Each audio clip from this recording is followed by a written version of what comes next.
आज के आपके करंट अफेयर्स 24 सितंबर 2021 के सबसे पहला करंट अफेयर है ग्राउंड वाटर के ऊपर। अब अलग अलग वाटर के आपके सोर्सेज हैं। फ्रेश वाटर का सबसे बड़ा वैसे सोर्स कौन सा है? हमें जो ताजा पानी आता है सबसे बड़ा सोर्स क्या है उसका? वैसे दुनिया का सोर्स क्या है? ग्लेशियर जो जमे पड़े हैं। ठीक है, सबसे ज्यादा जो फ्रेश वाटर है, देखो अगर सारी दुनिया का हम क्लासिफाई करना शुरू करें, जो आपके अर्थ के पोल्स हैं, ऊपर वाले एरियाज, और जैसे जो हमारे हिमालयाज हो गए, हिमालयाज को ना दुनिया का थर्ड पोल बोला जाता है, क्योंकि इनके ऊपर जितने ग्लेशियर्स हैं, जितनी आइस यहाँ पे प्रेजेंट है, वो बाकी सारे पहाड़ों से कई गुना ज्यादा है, तो इन्हें थर्ड पोल रेफर कर दिया जाता है। मतलब ये सारे कनेक्टिंग माउंटेन्स को, हमारे यहाँ पे हिमालयाज आ गए, अफगानिस्तान की साइड हिंदू कुश आ गई, ये थर्ड पोल है दुनिया का। पर ये क्योंकि सारा पानी जमा पड़ा है, ग्लेशियर्स जमे पड़े हैं, ये तो अपनी रफ्तार से मेल्ट हो रहे हैं धीरे धीरे, उनसे पानी जितना आ रहा है वो अलग चीज है।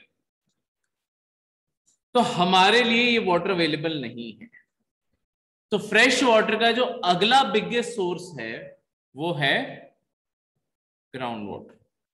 देखो दिखने में ही ऑब्वियसली नहीं दिखता, इस कारण हमें लगता है इतना बड़ा सोर्स कैसे हो गया। दिखने को हमें सबसे ज्यादा रिवर्स दिखती हैं, ठीक है, पर रिवर्स फ्रेश वाटर का बहुत ही छोटा सा सोर्स है। इससे बड़ा सोर्स तो आपकी लेक्स है। तो हमें जो शहरों में घरों में पानी आता है, ठीक है, जो हम पानी यूज करते हैं, उसका सबसे बड़ा सोर्स एक्चुअली ग्राउंड वाटर है। उसके बाद आपकी जैसे लेक्स होगी, उसके बाद कहीं जाके आपकी रिवर्स आती है। चाहे रिवर्स दिखती ज्यादा है, पर रिवर्स में जितना पानी है ना वो कंपैरिजन में बहुत ही कम है, ठीक है। अब ग्राउंड वाटर की ये पहले करंट अफेयर क्या था कि Delhi government RO plants install करने लगी है ऐसी जगहों पे जहां पे आपकी वहां पे ग्राउंड वाटर में हाई सैलिनिटी या हार्डनेस है, ताकि वहां पे लोगों को साफ पानी मिल सके, ठीक है।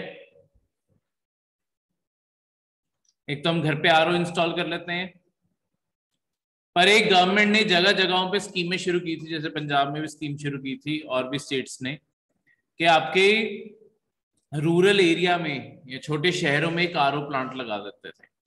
लोग वहां पे अपना वो पूरा बीकर लेके जा सकते हैं, पूरा भर सकते हैं, और फिर कुछ मिनिमम कॉस्ट पे भर के वापस ला सकते हैं, ठीक है। तो वो जो सारे के सारे फिलिंग है, ये सब कुछ है, वही अब दिल्ली गवर्नमेंट अपने रेजिडेंट्स के लिए करना चाहती है। अब ये ग्राउंड वाटर नीचे इकट्ठा कैसे हो जाता है, और ऊपर की जमीन अगर नीचे पानी है, तो हमें पता क्यों नहीं चल रहा कि नीचे एक्चुअली पानी है? मतलब चलते तो हम उसी रोड पे जा रहे हैं, हमें क्यों नहीं पता चल रहा नीचे पानी है? देखो होता क्या है, ये आपका सारा का सारा ग्राउंड है। जब बारिश होती है, यहाँ कोई ऊपर पॉन्ड बना हुआ है, कोई भी लेक बनी हुई है, कुछ भी है, उससे धीरे धीरे पानी अंदर को जा रहा है, मिट्टी के अंदर अंदर एब्जॉर्ब होता रहता है मिट्टी में। कई जगहों पे आपके खाली जगहें आपकी अर्थ के अंदर बन जाती हैं। ये कैसे बन जाती हैं? इनके जो ऊपर सारे पत्थर होंगे, उनकी प्रॉपर्टी होगी कि वो सारे के सारे पोरस हैं। पोरस रॉक्स का मतलब होता है जिनके थ्रू पानी निकल जाता है, ठीक है। तो ऊपर वाली साइड को पोरस रॉक्स है, तो यहां से ऊपर से पानी आ रहा है धीरे धीरे इनके अंदर, और ये नीचे पास करने दे रहे हैं। आसपास पर ऐसे पत्थर इकट्ठे हो जाते हैं जो आपके नॉन पोरस है, जिनसे पानी, नॉन पोरस का मतलब जिनसे पानी नहीं निकल पाता। तो एक तरह से एक बकेट जैसा बन गया ना, ऊपर से पानी आ रहा है पर कहीं और से निकल नहीं पा रहा। ये जो चीज है, इसके कारण क्या होता है, यहां बीच में पानी इकट्ठा होना शुरू होता है, धीरे धीरे एक एक बूंद गिरते गिरते गिरते गिरते पूरा ग्राउंड वाटर फिल हो जाता है।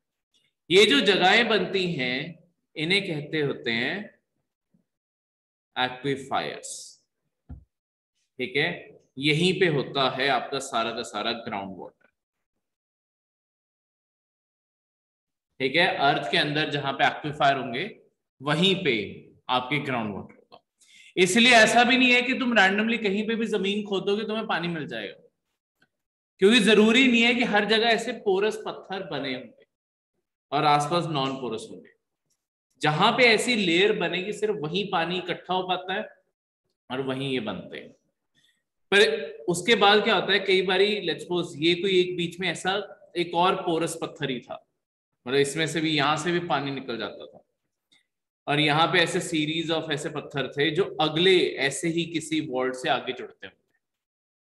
तो होगा क्या कि यहाँ पे जब एक हद से ज्यादा पानी भर जाएगा, ये पानी इधर भी जाने लग जाएगा और उधर से इधर आने लग जाएगा। इस तरीके से ग्राउंड वाटर एक दूसरे से कनेक्ट भी होता जाता है। बहुत लंबी लंबी आपकी नीचे अंडरग्राउंड एक तरह से रिवर जैसा बन जाता है, ठीक है, कि मतलब एक पूरी अंडरग्राउंड वाटर की ऐसी चेन जा रही है। पर उसका ये मतलब नहीं है कि वो लगातार सारा का सारा ही ओपन है, बीच में बस छोटे छोटे रास्ते बने होंगे जिसमें से पानी एक दूसरी जगह से एक्सचेंज होता जा रहा है, ठीक है। और इस तरीके से ग्राउंड वाटर अपना सारी जगह लेवल मेंटेन कर लेता है जहां जहां वो कनेक्टेड होता है, ठीक है। तो हम इन्हीं पानी को, मतलब जब हमें कहीं पे भी, जैसे हम ट्यूबवेल लगा लेते हैं, यहीं पे हम बोर करते हैं, ऊपर मोटर लगा ली, यहाँ से पानी निकाल लिया, ठीक है, वो पानी इसी तरीके से आता है, ठीक है। तो ग्राउंड वाटर सर्च करते हुए ये चीजें ढूंढी जाती है। अब कई बार आपने देखा होगा, अब इसका दूसरा सिग्निफिकेंस क्या है, मतलब नुकसान कहाँ पे आता है। देखो हम कई बार देखते हैं कि आपकी सड़कें सडनली बारिश के टाइम बहुत ज्यादा टूट जाती है, सडनली दब जाती है, ठीक है, बहुत बड़े बड़े खड्डे भी हो जाते हैं कि पूरी की पूरी सड़क ही धस गई। उसका मेन कारण यही होता है कि नीचे ये जो एक्विफायर था ये हद से ज्यादा भर गया, कहीं पे आके ये हद से ज्यादा पानी इकट्ठा हो गया। इसके कारण ये क्या होगा, ये पत्थर के अंदर पानी इकट्ठा होना शुरू हो जाएगा, ऊपर मिट्टी में भी पानी इकट्ठा होना शुरू हो जाएगा। ये पानी अगर यहाँ पे हद से ज्यादा इकट्ठा हो गया, ये इतनी सॉफ्ट हो चुकी होगी, ये टूट जाएगी, ये सारे कोलैप्स कर जाती है और इसके अंदर गिर जाती है।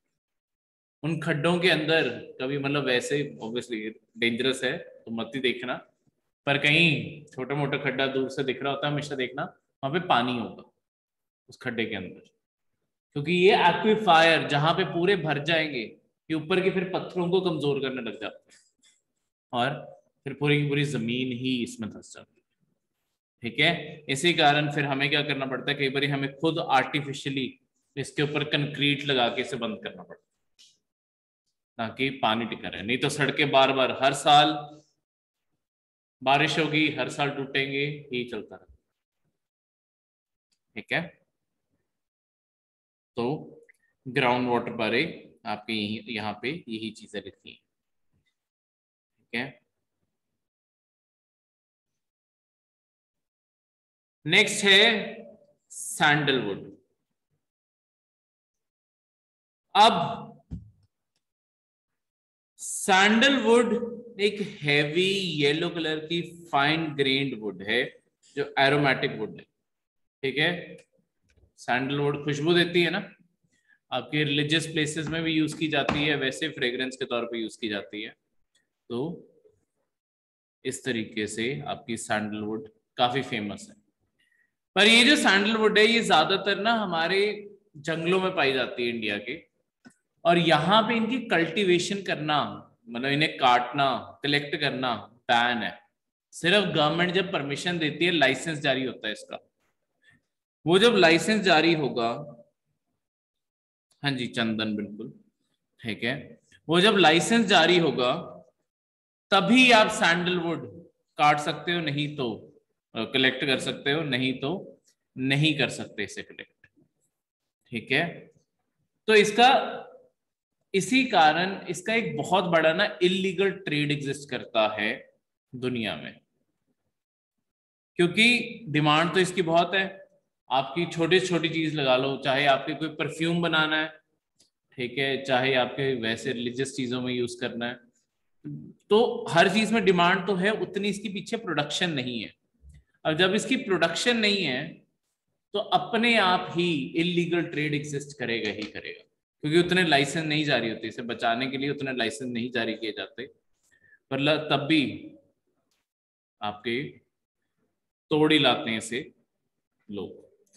तो ये इंडिया में कहां पाई जाती है, अगर आपको ये क्वेश्चन आ जाए,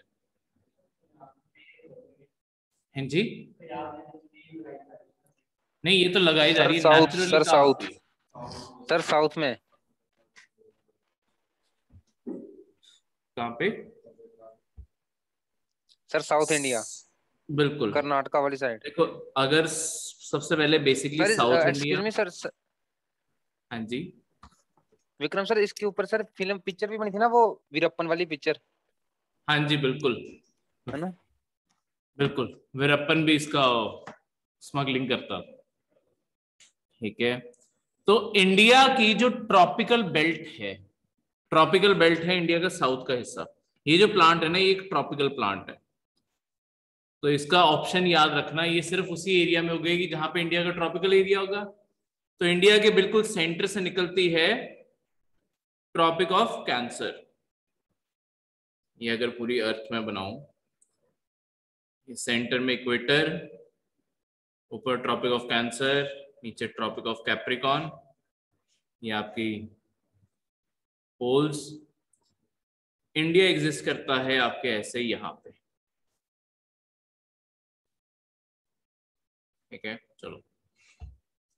तो आपके ये जो साउथ का इंडिया है, सिर्फ इसी में ही ये नेचुरली उगेगी।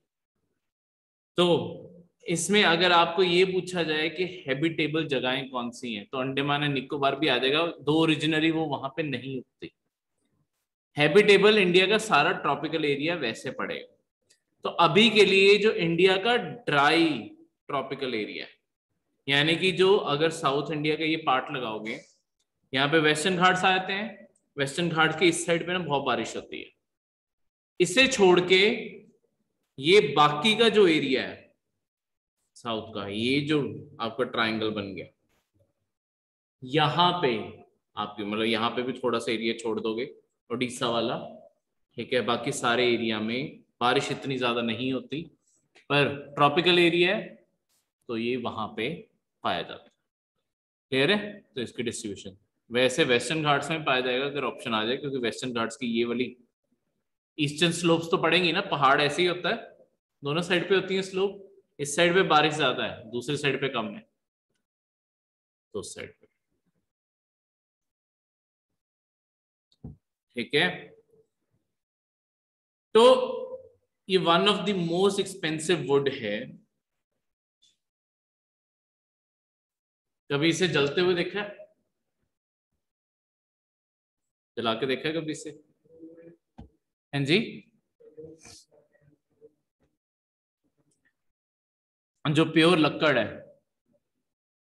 हाँ,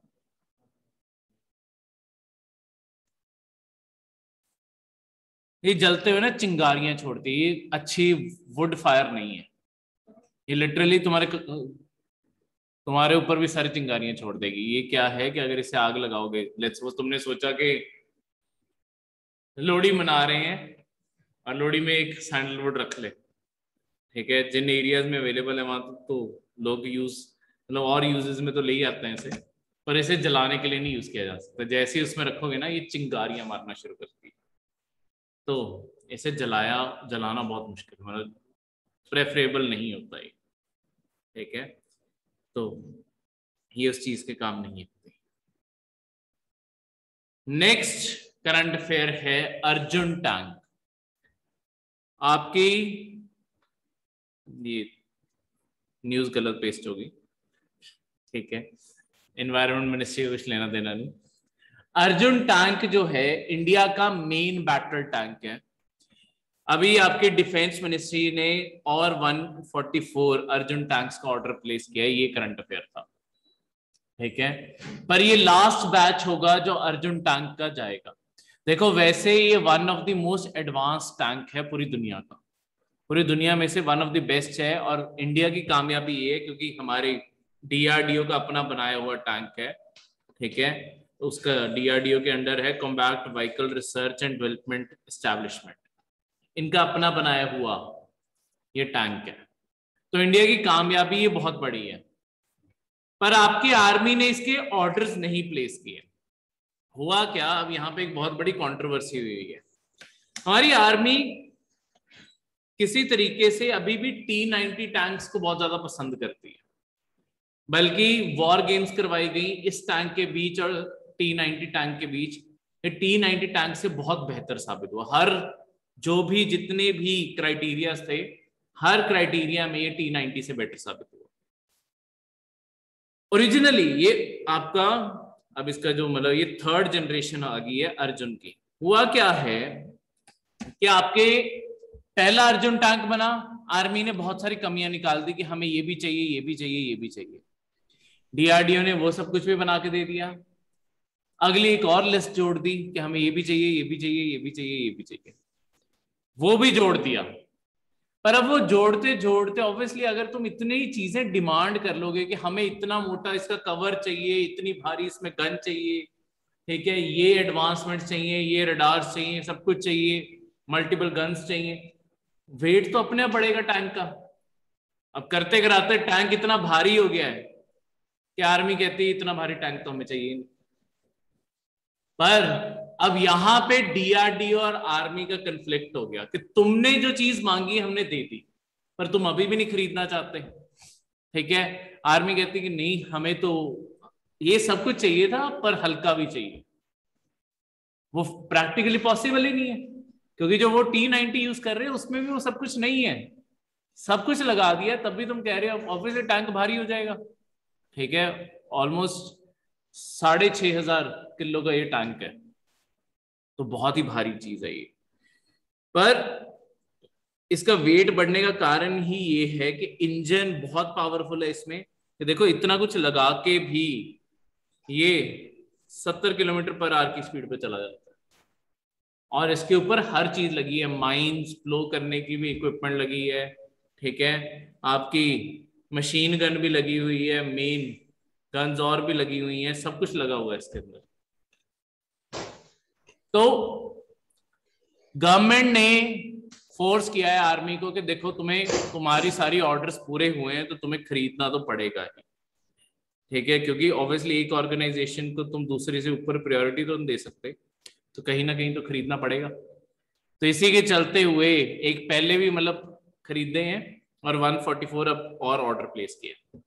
पर ये लास्ट ऑर्डर्स हैं, क्योंकि आर्मी ने ये बोला है कि देखो ये ज्यादा से ज्यादा बैटल ये टैंक हम यूज कर सकते हैं पाकिस्तान के खिलाफ, ठीक है।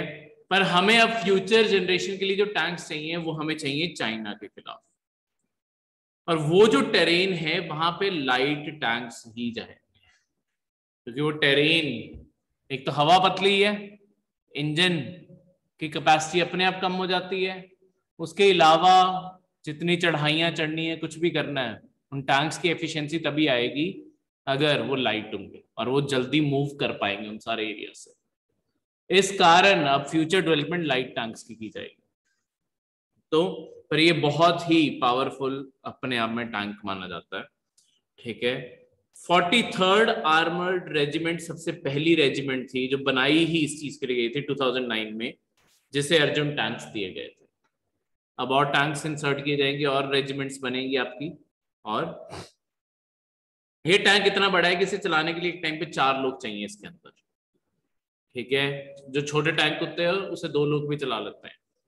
ये बड़ा टैंक है, देखो आपके बैटल टैंक्स ना अलग अलग टाइप के होते हैं, कई सपोर्टिंग रोल के होते हैं, उनके अंदर कई बार सिर्फ लाइट गन्स लगी होती हैं, ठीक है, वो फायर लगातार कर सकती हैं पर वो लाइट गन्स होती हैं, वो कभी भी बड़े टैंक का ना आर्मर नहीं छेद पाएंगी, ना कोई जो बंकर बना हुआ है बंकर उड़ा पाएंगे। ये होते हैं जिन्हें कहते हैं MBT, मेन बैटल टैंक। ये और T-90 ये दोनों ही इंडिया के मेन बैटल टैंक्स हैं। ये डिप्लॉय किए जाते हैं जब आपको फुल पावरफुल फोर्स चाहिए होती है। इनका एक वार भी बहुत ही ज्यादा डेंजरस होता है, ठीक है। तो इस तरीके से इन्हें बनाया जाता है। तो ये सब कुछ अब आपकी बहुत टाइम के बाद एक ऑर्गेनाइजेशन फिर से न्यूज में है, Comprehensive and Progressive Agreement for Trans Pacific Partnership, जिसे शॉर्ट में ट्रांस पैसिफिक पार्टनरशिप भी कहते हैं, TPP। देखो ये ओरिजिनली आपके अमेरिका लेड थी जब आपके ओबामा की सरकार थी, ओबामा ने अपने लास्ट के जो कुछ साल थे 2015 14-15 के करीब ये एग्रीमेंट साइन किया था, उसमें तब अमेरिका भी था और 11 और देश भी थे, ठीक है, मतलब तब टोटल 12 देश थे। पर जब ट्रंप प्रेसिडेंट बने, ट्रंप ने अमेरिका को विड्रॉ कर लिया कि हम इसका पार्ट नहीं बनेंगे, तो इस कारण अब ये सिर्फ 11 देशों की मेंबरशिप पार्टनरशिप रहेगी, अमेरिका इसका पार्ट नहीं है। कौन से देश हैं इसका part? Australia, Brunei, Canada, Chile, Japan, Malaysia, Mexico, New Zealand, Peru, Singapore, Vietnam. इन सारे देशों को अगर तुम मैप पे देखोगे, ये पैसिफिक ओशन के सारे आसपास के देश हैं। देखो ऑस्ट्रेलिया, ठीक है, इसी के साथ में न्यूजीलैंड, ठीक है, ये दोनों हो गए। इसके बाद इस साइड पे ही ऊपर थोड़ा ब्रूनी और वियतनाम, मलेशिया, हाँ कौन सा, सिंगापुर, सिंगापुर एक और भी था यहाँ पे,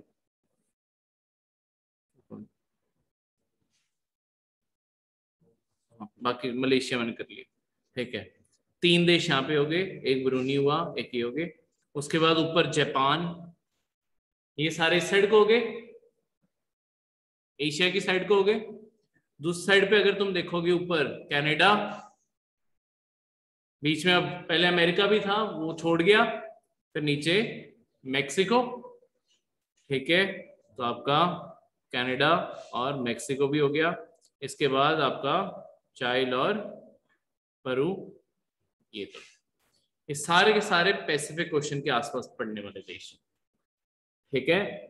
इनकी लिस्ट को जब भी याद रखना होता है डायरेक्टली रट्टा मारने ना निकला करो, हमेशा मैप देखा करो, मैप में से इनकी लोकेशन देखोगे ना, याद करना आसान हो जाएगा। क्योंकि अगर तुम देखोगे मैक्सिमम कंट्रीज इंक्लूडेड हैं, कुछ कंट्रीज नहीं इंक्लूडेड, सिर्फ वो तुम्हारे दिमाग में रहेगी कि अच्छा ये वाली नहीं इंक्लूडेड है, तो अपने आप बाकी सारी इंक्लूडेड है, ठीक है। तो इसे ज्वाइन करने के लिए अभी करंट न्यूज क्या थी आपकी, ज्वाइन करने के लिए ताइवान ने भी लेटर दिया कि हम भी इस एग्रीमेंट को ज्वाइन करना चाहते हैं। उसके लिए चाइना ने फिर अपने 19 एयरक्राफ्ट ताइवान की तरफ भेजे। अब ये ताइवान और चाइना का क्या डिस्प्यूट है? कोई पार्टनरशिप ताइवान ज्वाइन कर रहा है, चाइना को क्या प्रॉब्लम है? देखो ताइवान की जो ओरिजिनली सरकार का नाम है ना, उसका नाम मेनलैंड जो हम जिसे चाइना कहते हैं और जो ताइवान है, इन दोनों को अगर तुम देखोगे ना, दोनों का नाम, एक का नाम है डेमोक्रेटिक रिपब्लिक ऑफ चाइना जो मेनलैंड चाइना है, और एक है रिपब्लिक ऑफ चाइना, ठीक है, दोनों ही चाइना है। ये बात है आपके 1949 की, जब आपके चाइनीज रेवोल्यूशन खत्म हुआ था, ठीक है। चाइनीज रेवोल्यूशन के खत्म होने पे क्या हुआ कि जो मेनलैंड चाइना था ना, वहां पे ओरिजिनली जो सरकार थी वो कैपिटलिस्ट सरकार थी। वो एक एक करके सारी बैटल्स हारते गए, किनसे? कम्युनिस्ट से। कम्युनिस्ट जिनके लीडर थे माओ जेडोंग,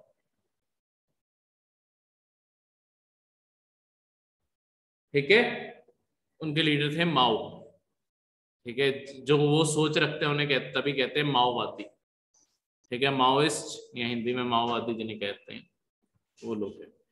अब ये जो कम्युनिस्ट थे, इन्होंने आपकी दूसरी सरकार को हरा दिया। वो सारे के सारे लोग एंड में भाग के यहाँ पे जो आइलैंड था ना वहां पे चले गए।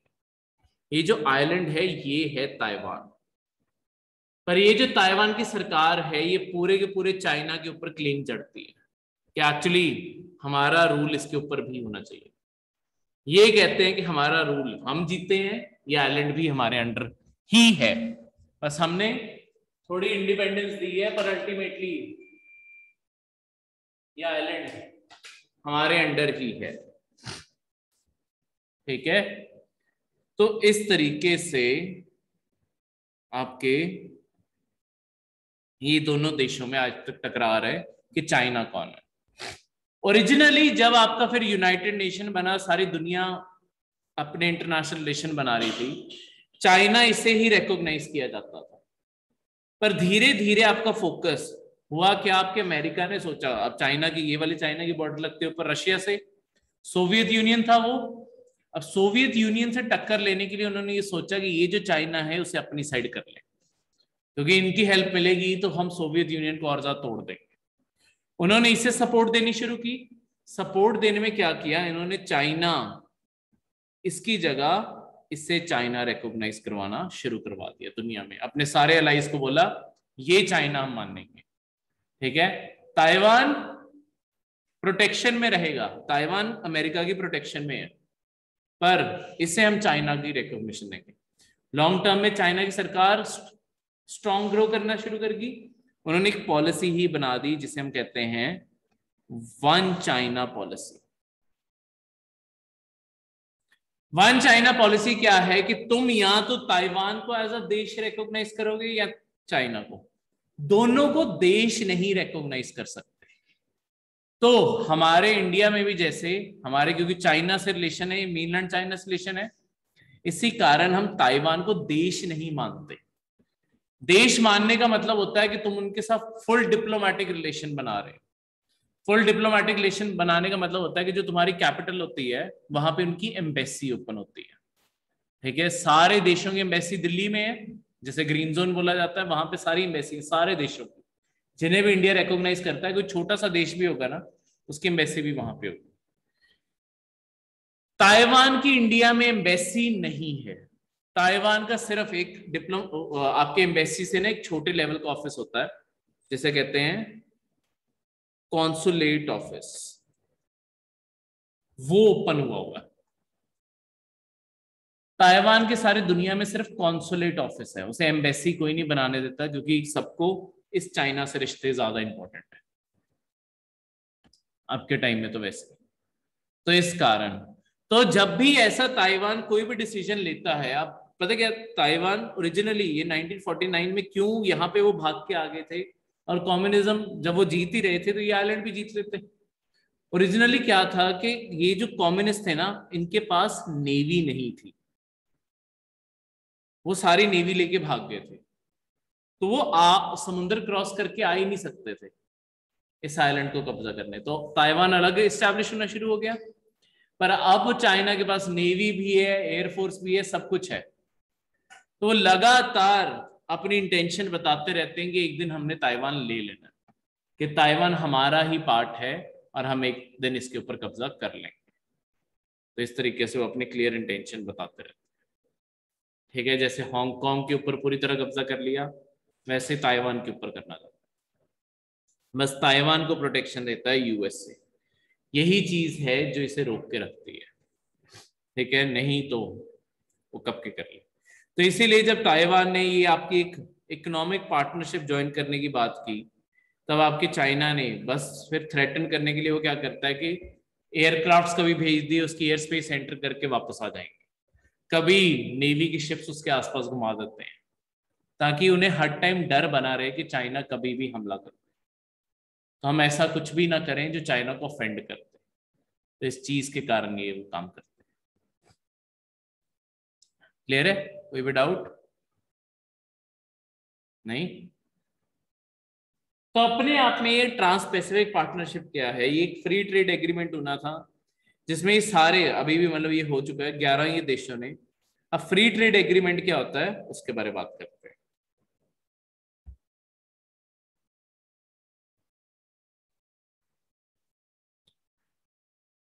देखो, फ्री ट्रेड एग्रीमेंट 2 देशों में भी हो सकता है, और ऐसे 11 देशों, 11 से ज्यादा देशों में भी हो सकता है, सारे दुनिया में भी हो सकता है। फ्री ट्रेड एग्रीमेंट में क्या होता है कि जो हमारे, जैसे हम कोई इंपोर्ट कर रहे हैं चीजों को, या कोई चीज एक्सपोर्ट कर रहे हैं इंडिया के अंदर, जैसे कोई चीज आई हम उसके ऊपर ड्यूटी लगा देते हैं, महंगी कर देते हैं, वैसे ही वो देश के पास हमारा सामान पहुंचा वो भी ड्यूटी लगा देंगे, उससे वो महंगी हो जाते हैं, तो हमारा सामान वहां पे बिकेगा ही क्यों। तो जरूरी है कि अगर तुम चाहते हो कि तुम्हारी इकोनॉमीज और अच्छे से जुड़े और ज्यादा दोनों इकोनॉमीज ग्रो करें, आपस में एक दूसरे की डिमांड पूरी करें, आप ये ड्यूटीज खत्म कर दो। ये ड्यूटीज खत्म करने के लिए जो एग्रीमेंट होता है उसे कहते हैं free trade agreement. Free trade agreement जिन कंट्रीज में साइन हो जाता है वो एक तरह से ये समझौता कर देती हैं कि आज से हम ऐसे ट्रेड करेंगे जैसे एक ही देश का पार्ट है। यानी कि मेरे यहाँ पे अगर कोई पेन बन रहा है और तुम्हारे वहां पे कोई पेन बन रहा है, ऐसे ही बिकेगा एक दूसरे की कंट्री में जितने में हमारी कंट्री में बिकता है। कोई एक्स्ट्रा कॉस्ट सरकार नहीं लगाएगी। जो टैक्सेस हमारी कंपनियों के ऊपर लगता है वही उनके ऊपर लगेगा। ठीक है, उसके अलावा कोई ड्यूटी, एक्स्ट्रा ड्यूटी नहीं लगेगी, एक्स्ट्रा टैक्स ड्यूटी कुछ नहीं लगेगी। तो ये फ्री ट्रेड हो गया, क्योंकि कुछ एक्स्ट्रा नहीं लगा रहे हो तो ये एग्रीमेंट होते हैं। क्लियर है? कोई भी डाउट?